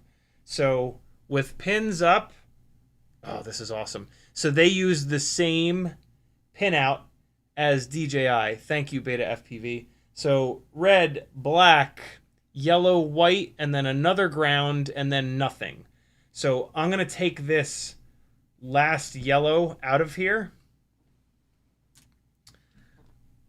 And the rest of these can stay. And then I just need to solder them to the right pads on the AIO. There's not a massive trick to doing this other than working on this silicone pad that's grippy is really, really nice. I'm going to use one finger to hold this down, and then I'm going to use the rest of my fingers to be able to pull on this cable. So one finger to hold the connector, the other fingers here to pull the wire. Don't pull the wire yet because the little latch will catch on the plastic. You actually kind of want to push the wire forward. And then with your finest tipped tweezers, you're going to come under here while you're wearing some sort of magnification, unless you have ninja eyes, to lift the little plastic latch up and then get out of your own way and pull the wire. Once you get the wire pulled out a little bit, you can just kind of do that, and out it comes. We probably don't need this second ground either, but if I can find another pad, No, I'm going to pull this second ground. It's stupid. This is a digital system. If it was analog, I would leave the other ground in case it helped in some way, but on a digital system, it shouldn't make any difference. I don't know why they would put two grounds in that plug other than to do isolation. I would assume that it's isolation between the UART or OSD and what would be the on the old DJI that had the controller, the SBOS pad. I'll bet you they did. That's all I can come up DJI with. Does it? Which is That's exactly what it is. Yeah, it's not a terrible idea. Like more power to you. All right, so Gep RC Taker F411. We need to spec out next, and then we'll figure out the wire length based on where the plug is going to hit. So we've got, I'm going to orient it like this so that it matches up.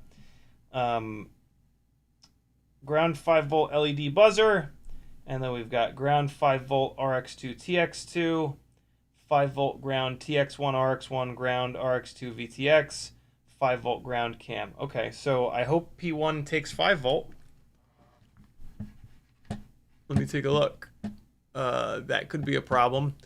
This GEP-RC AIO is maybe not great for 04 light builds because they won't take 5 volt, I don't think, will they? Oh no, they will. They will. It just has to be high amperage 5 volt. I believe is the deal here. So if I go to the P1 page, into the specs section, camera, firmware. Oh, come on now. Don't tell me you're not going to give me the voltage range.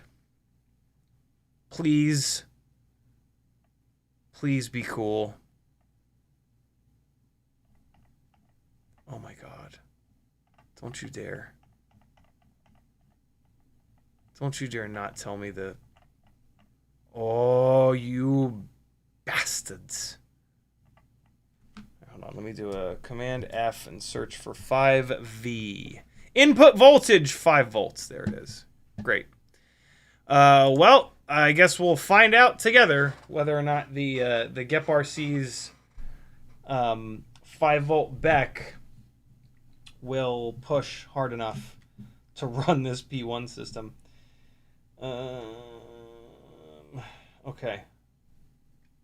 Gyro's there. Onboard receiver antenna. Yeah, that looks good. Okay, so where do we want to solder this up? I think maybe... So they have a VTX pad. Okay, so that's out to the VTX. I get it. Oh, you know what? This AIO also has an OSD chip. And so this AIO is kind of not kind of, it's not an HD AIO. This is a more standard AIO that you can use with HD, but it's wasting a bunch of space with this giant OSD chip on it. Okay, so camera is going forward like that. So this VTX is going to sit like this. And so the plug header is back here that we're trying to get to. So this cable is going to live roughly here.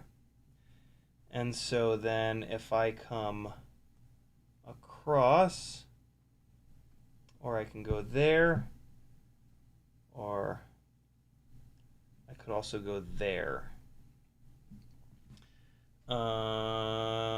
Right. So the wires, when I solder the wires down, it's going to create some thickness. So let's do this. We're going to figure this out by where we have the most space on this board once the VTX is pushed down on it. So I think that's the orientation I'm going to run, right? Yep, that is. And so on these 3 pads here, I've got nothing on the VTX, so that's great. I can totally use these 3 pads. 4 pads rather. If I use these pads here, there is a plug header that's going to come down and get pretty close. So I think I'm actually going to go over here because that's also the shortest run. I've got ground, 5 volt, R2, and T2. I just have to hope that there's not a separate Beck for down, like my fear right now is that the Beck that drives this 5 volt down here is not as strong as the Beck that drives this 5 volt up here on the VTX section, but there's probably just one BEC. And so it probably doesn't make a difference. Oh, there is a full battery. Okay, so we can run this on 04 no matter what because there is a full battery. Or, I mean, I could always just pull off the battery, but we're not going to do that. I'm going to go to these 3 right down here. So this cable will be super short. This cable run is going to be nuts. All right, so that's going to sit like that. This is going to sit here. Okay, so if I pass this through, come on. Okay, passing that through. This guy's going to plug in here.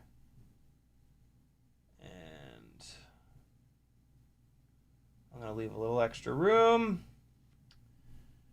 And so these guys are going to go in through there. I'm just going to kind of push forward on them. Yeah, all right. So it's going to be roughly like that. Okay, got it. And so now let me just get these kind of flattened out. What is this? Ground 5 volt R2. And so let's get these guys sitting real nice and flat. And that plug is going to sit like that. Okay, that's looking pretty good. Only 2 wires need to cross over, it looks like, which makes me super happy. Okay, so I'm going to hold it like this and then cut them just a little bit long, just a little bit extra. Okay, cool. So let's get these stripped and tinned. I'm going to kick the soldering iron on at 700 degrees. That is a little bit hot for most. I've been soldering for a long time, though, so I can get in and out on the pad without overheating it, even with the iron kind of hot. On bigger pads, like the battery pads, 700 is actually kind of perfect. But on these itty-bitty little 30-gauge wire tiny pads, you got to be careful with 700 degrees. You got to be quick. So just keep that in mind. Messages here. Say that again, Kevin? Got a couple of messages here. Sick. Thank you. Capital C says, I just noticed that Zing motors have a little shelf on the base that is, I think, meant to help keep the stator from bending in a crash. What do you think about this idea?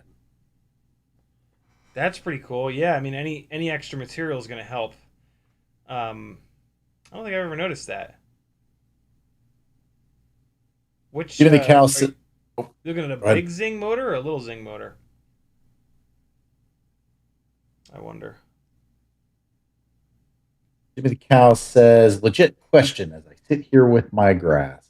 Adding that contact enhancer on a VTX antenna connection to increase analog signal? Or is this hardwood volume knobs on audio fine stuff? It should help. Yeah, I mean, the question is, with the contact enhancer, like you can put it on anything, and it is gonna make it work better. But if it's not a bottleneck, it's not gonna do anything, right? And so like if the UFL connector is not even like close to being a bottleneck, then it's not gonna do anything. But like, you know, the little bit of it lasts forever, so like we kind of might as well put it on every single connector, you know, like because it's not gonna hurt anything unless it does. But I didn't see that anywhere. You just want to be careful if you do decide to do that, because those UFL connectors are so small. You could bridge between the center pin that's carrying the signal and outside shielding. That's the ground. Yeah, that's true. That is true. You need them. If you do that, you got to keep them separated, as they say. If you do that, if you do end up doing that and you're getting terrible VTX performance, clean both sides of the UFL with isopropyl alcohol. And you'll be right as rain in no time. That is the carrier fluid, right? Say again? Isopropyl, that's the carrier fluid for that contact clean enhancer, right? Yes. You cut it with that so that it's not as thick. You can use it without it. Like you only cut it with that so that it'll flow better. But you can use it without it. It's just annoying as shit. All right, let's tin these 4 pads here.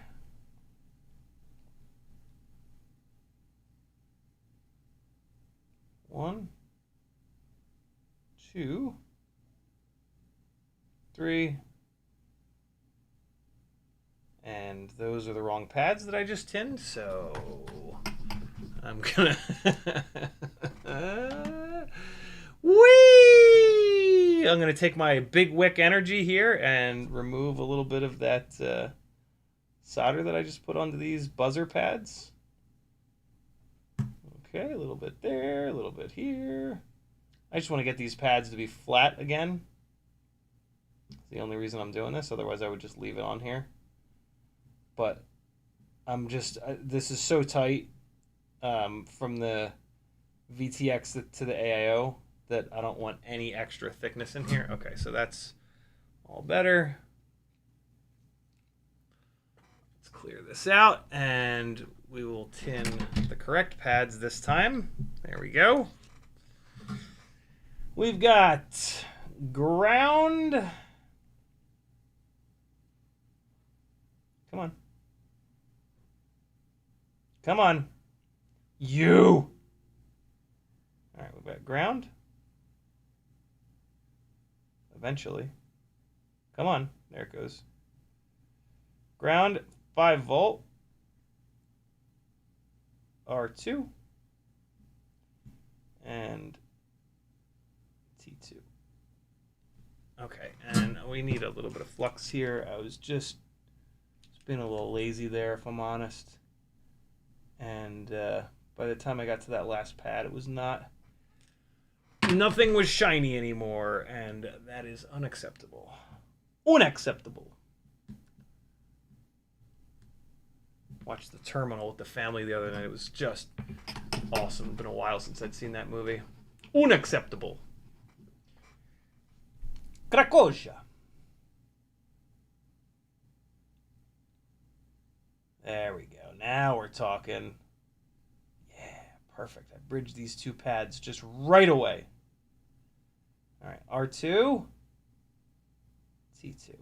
Much better. Nice and shiny now. Okay, great. A little bit too much solder on the T2 pad. Just reheated it up real quick and removed it. Okay, so those 4 are good to go. Yellow is RX, which I'm going to connect to TX. And that is all the way over. So the yellow does need to cross over the white. Okay, so both sets of wires cross. That's fine. So we are going to go and do the ground and voltage first. So let's get this here. And so that's going to sit like that. So I want these wires like this. Okay. So I'm going to lay this down. And now sharp tipped tweezers. And now the name of the game with this is to get these wires absolutely as flat as possible. And so what I'll usually do is get it into position, hold it down with my finger, and then re-grab it with the tweezers and make sure that it is so flat on there. And now with the tip of the soldering iron, I'm going to push down to even further flatten the wire out on the pad. And I'm not getting great heat transfer, so I just need a little bit of solder, but I don't know where the little spool of solder went. Of course, it was right under my left hand. And so we're going to tin the tip of the iron just to get a little bit of smoke going. Okay. And then we're going to hit this again. And I'm kind of feeling for the solder to go liquid and let me push down on the wires a little bit. And it just happened. I'm going to pick up just a tiny little bit more solder here. All right, and so now the solder is not sticking to the tip of the iron. That's because the tip of the iron has oxidized and I need to clean it. And so we'll clean it real quick here, and now we'll just come right back. And still not transferring heat. Let's pick up a little tiny bit of solder. There we go. And now this is the ground pad, so it makes sense that it's going to be a jerk. It is connected to the ground plane on the entire AIO, and so it is going to just absorb the heat. There we go, though. All right, perfect. There's ground, and now the rest of these will be easy because they're not jacked in to the ground plane, and so just like that, the 5 volt flattened out. I just want to get it even flatter here. Douglas says, why not just use slightly longer standoffs? Oh, just to keep it as slammed as possible, really. And like, I don't have many M2 standoffs. So, a couple different reasons. But yeah, longer standoffs would be absolutely fine. It's going to raise the center of gravity a little bit, but like, no big deal. Yeah, I need to get... I have all the different sizes of M3 standoffs. I do not have all the different sizes of M2 standoffs. So R is next, which is going to be white. R for white. And so the red goes under, the yellow goes under. Okay, so white is next. Get out of here.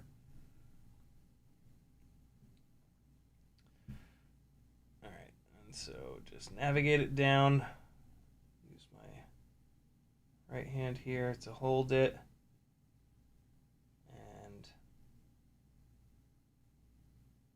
I mean, thankfully they didn't put these pads exactly right next to the motor plug. If they had, that would be super annoying. Oh wait, they did. This AIO is tough to work on. These pads are really little, and it's not an HD AIO. So like of the AIOs, I think this is maybe like the weakest. They're all pretty similar, but the fact that this has that OSD chip is a complete waste of space when you're hooking it up to an HD build. You could, I guess, argue that like having if you did decide to do an analog build with this at some point, you'd be set. But yeah, you don't have any like fancy high amp 9-volt back or anything like that on this AIO, which not the end of the world, but it is nice. The AIOs that are optimized for HD. All right, so that's all the soldering we need to do. I'm just going to give these wires a quick tug to make sure that they're strong, and they are. You know what bugs me about? Smooth. Good. You know what bugs me about so many flight controllers still having the analog chip on board? That chip, because it's no longer in production, it has to be pulled off of stuff during recycling, or you have to use a clone chip. And typically, they increase the cost of a flight controller by about between $5 and $10. No way. Damn, Yep. That's a lot. My God. All right, so that's gonna For this board, like that taker is $60, I think. So it's probably about 10% of that flight controller cost. That's wild, dude. Holy shit. That's a lot. What the hell? Oh my God. I'm shocked that one component is that much, although it's probably a really old school component. Like, yeah, it's probably it is so old school. That Max OSD chip is like 20-year-old component or something. Very old. And it's been out of production work, though. Shit. It absolutely I would like works. I'd like for analog to move to either the Pixel OSD, which is having the flight controller. No, they use a different chip. Pixel OSD is burnt on by, instead of having this separate chip, it actually runs the video through a pad on the processor. And there are specific processors that can do it, like the H7s can all do it. Right. And then that's how it writes it. You can also get, when you do Pixel OSD, you can also get color OSD. Nice. And then you literally have no hardware cost increase. In fact, an F411 plus that Max chip is more expensive than just putting an H7 on a board. Oh my God, that's a bit much. Right. Because the uplift from an F411 to an H7 43 is not a whole lot. Right. Either that or analog VTXs have them take MSP OSD like all the HD stuff does, and let them burn their own. Sure. That would make things a little saner. Align everything One towards would how think- modern works. Yeah. I'm sure there's a reason that more don't do that though. Poor newbie drone spending all that time and effort to figure out their their unique OSD setup, and then it was just like it still is sort of a mess, just like blinking all over the place and disappearing. Jimmy the Cow's I mean, actually good on asking, them. why does newbie drone use a diff OSD chip? It's size. It's a smaller chip. Yep. Yeah, the old school OSD chip that we're talking about is kind of gigantic. It's like more than double the size of the chip that that Newbie Drone uses. And then so like when you look at like over the years, when you would look at the specs of the Newbie Drone AIOs, they would always have extra stuff. Like they would have black box when nobody else had black box, or they would have 12 amp FETs when everybody was on 5 amp FETs. Like they would always be able to squeeze more into their like the BLV1, V2, V3, V4 AIOs. Unfortunately, those AIOs had like other issues that were that would make us not use them. The main one being is that the clear layer that they were using in their OSD setup, it wasn't as clear. And so the video was just kind of muddy. And so when you would look at analog video from the BLV 1, 2, 3, 4, it just wasn't quite as good. And I mean, on one hand, like, whatever, it's analog, it looks like ass anyway. But, like, yeah, I want to polish this analog turd up as much as I possibly can. I am using plastic 1mm screws again up on top this time. I hate to do this, but I'm just limited. And again, this is not a build that's going to stay together forever and or get crashed super hard, and so this is going to be fine. But yeah, just so you know, there are 1mm thick plastic M2 screws that come with some stuff that are really, really handy. Like there are scenarios where you kind of need these. And unfortunately, I don't have enough of these to sell them on the Etsy store. But they are a thing that exists.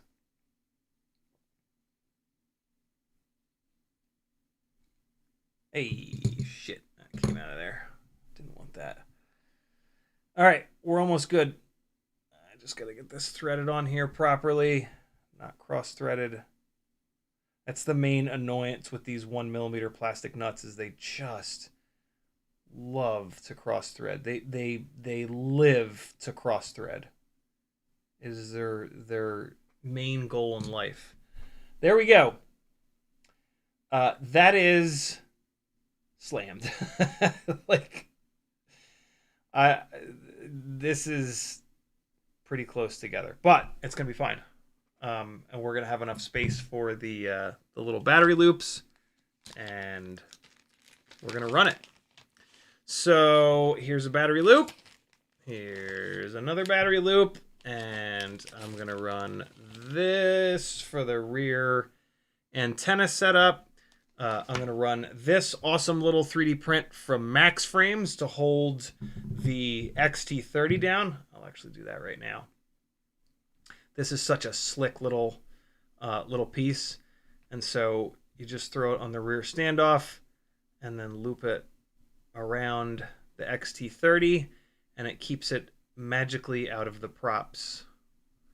And now is when I realize that I forgot to plug in the 2.4 antenna to the board that's on the bottom, but it looks like it's close enough to the edge where I can maybe just sneak it in there. Let's find out. So this is going to go out the back. Oh, I got to find a place for it to go, actually. I got a bunch of wires all mangled up in there. Let me straight across like this, maybe. Okay, that should work. I'm gonna run it over. All right, well, let's see. I try to only ever... So this is actually an IPEX, which is one size smaller than UFL, which is kind of cool because UFL is really tall, and this is really not. I try to never plug these in with anything metal because you tend to like slip off of there and smash stuff, but boy, this is going to be really tough to do without metal. Let me try to use this plastic spudger at least once here to get this lined up. And you got to push down on these UFLs and IPEXs pretty hard to get them to snap, especially when they're fresh. Balls. Come on now, get in there. Yep, it was on there. I'm not going to be able to... I can already tell I'm not going to be able to push down hard enough with this, but maybe I can just use this to get it in position. The UFLs usually, like, if you get them lined up, they'll stay. This IPEX is not playing ball. It just keeps wanting to move. What if I pull up like that? Nope, that ain't going to do it. Oh my god, I'm going to have to take the fucking stack apart. I can see it now. Maybe not. Maybe not. Get in there. Get in there. Is it in? Ah, it popped right off. Oh, this sucks. It's like, it's just right there. I should be doing a little T antenna. But again, I'm just doing this for, and this is the ELRS antenna, so I mean I could like not even run this antenna. It would probably outrun the video range of this P1 system. Oh shit. Come on, man, this sucks. And like these connectors are such little jerks, they never want to go into their home. I'm gonna do the thing that I know that I shouldn't do, but maybe it'll be okay. The Ghoul says, appreciate you guys dropping nuggets of knowledge. Here's one for you. Did you know that IPEX is not actually the name of that connector? It's not, but like whenever I call it that, it feels right. It's called UFL, right? IPEX is the... So Hyros and IPEX are both companies that make coaxial connectors. And then UFL is one size, and that is the same as a IPEX MHF1 or an IPEX 1. And then WFL, I believe, is what the smaller connector is. That's the Hyros name. And then the IPEX name is the IPEX 4, or IPEX MHF4.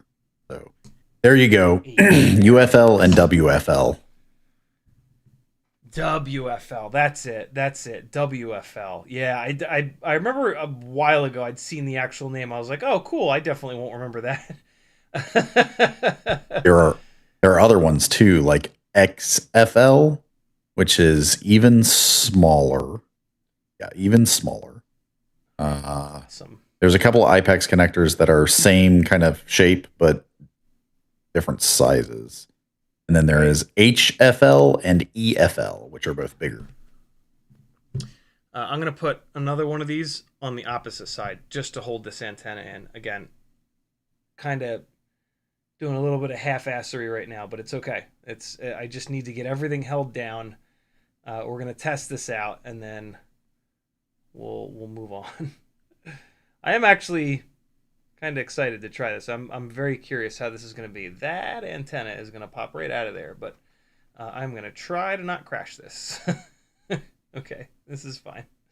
This will be all right. Okay, so that's on there. Last but not least is going to be the video antenna, and it looks like I have this longer ORT that I could use. I am going to use this because I want to give this P1 system the best chance at working really well. Maybe this might not be long enough. Hold on, let's see. I would like to run this though. I would like to run something a little bit better than than a whip antenna. Although whip antennas are fine. Yeah, I'm not going to run this because it's not long enough. All right. Well, I tried. This might not even be long enough. Let's see. Let's see.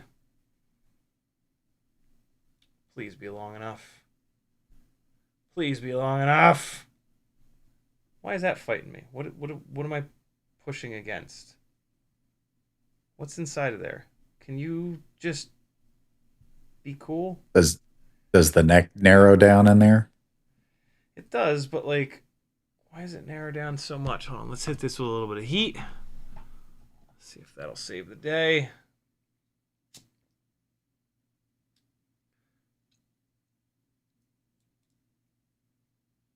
All right. Madman says, have you heard of the Impetus 2? It just came out. Pretty cool. Funkolius Productions. No, what is that? Is that a frame or a motor? Or I think it's a frame. Yeah, it's a frame. It's a frame. Funkolius Productions frame. Is that one of the ones that Joshua looked at on his stream?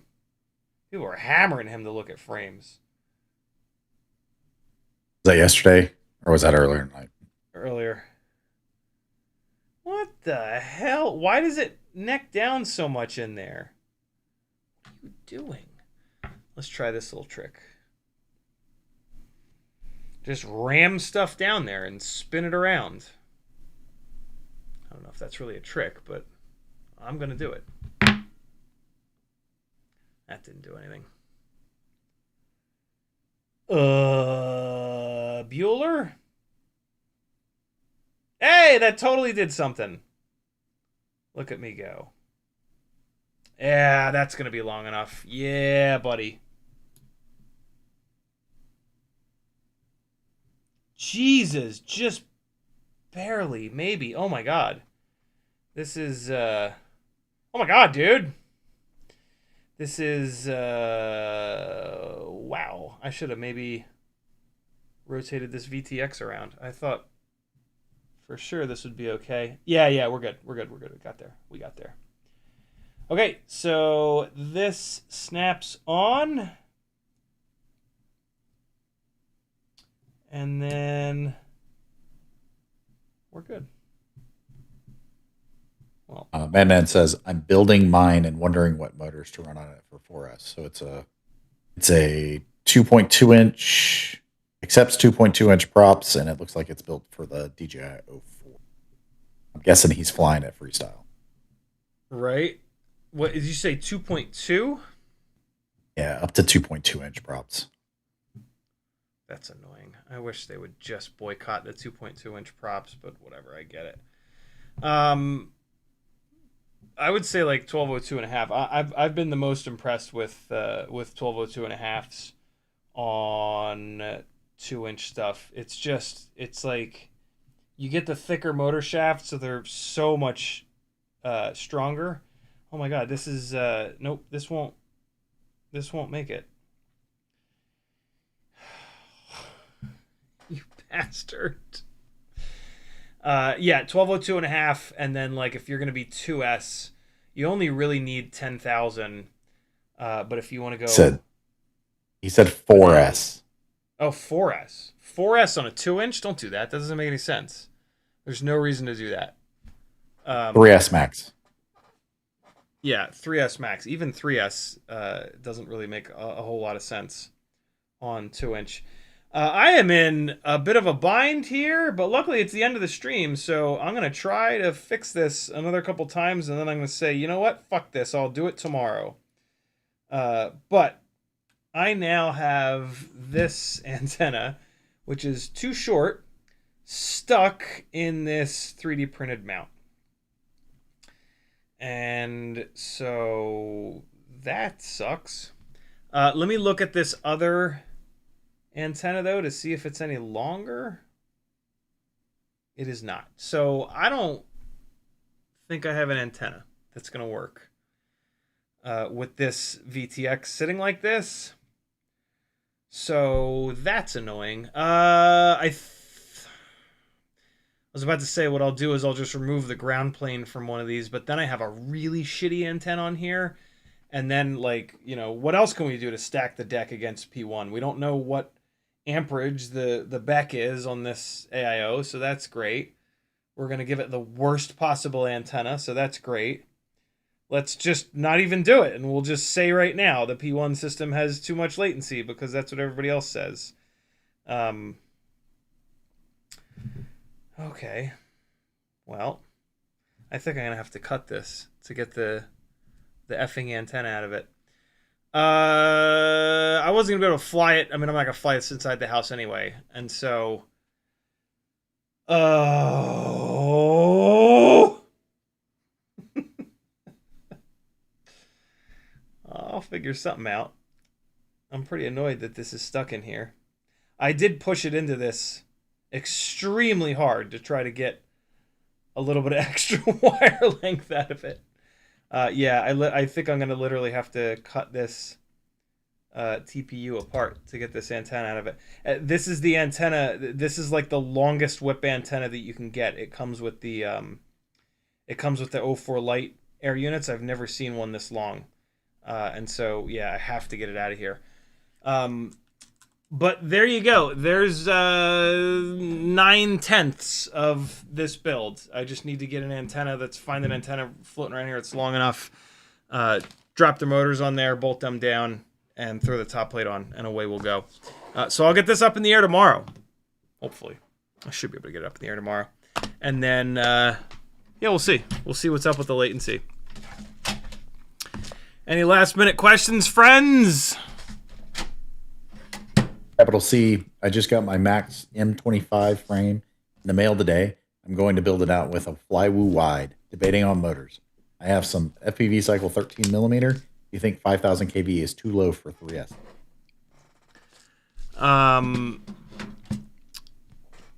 So always just do the math, right? So 5,000 on 3S, 5 times 3 is 15. So that's the 1S equivalent. A 5,000 kV motor on 3S is the same RPM as a 15,000 kV on 1S, right? And so 15,000 kV on 1S, if you want to look at that on 2S, you cut that 15 and a half to 7.5. So it's the same thing as a 7,500 kV motor on 2S. I think I did that math right? Yeah. Yes. Yeah. And so that's a little low for 2-inch. You could maybe make that work on 2.5-inch, but yeah, on 2-inch, that's a little low. Jimmy DeCow says I have 4S on 2-inch running Flywoo Robo 1303 6,000. It's great. I'm sure it does. Yeah. So in that scenario, 6, 12, 18, 24. So that's 24,000 kV 1S equivalent or 12,000 kV 2S equivalent. That's a lot. That's a lot of RPM for 2-inch. Although it's kind of just the right amount. Any last minute thoughts, Kevin? You didn't yesterday.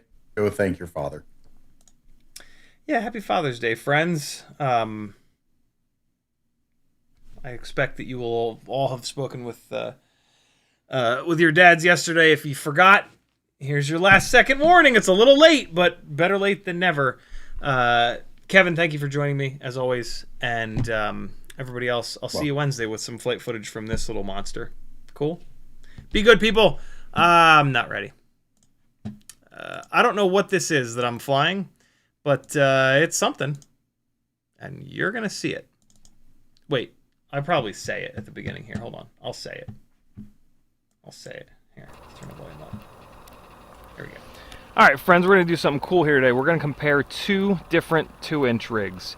Two different 2-inch rigs. The one that's on right now is the Sub 250G Baby Turtle 2-inch. Sub 250G Baby Turtle 2-inch. It's on the Happy Model X12 AIO with the ceramic antenna, which is kind of like inside the carbon fiber, so you might see a difference in link quality between these two. 20 motors, because the other one has an Immortal T. There you go. There. I'll see you guys on this rig Wednesday. Here is on BetaFPV.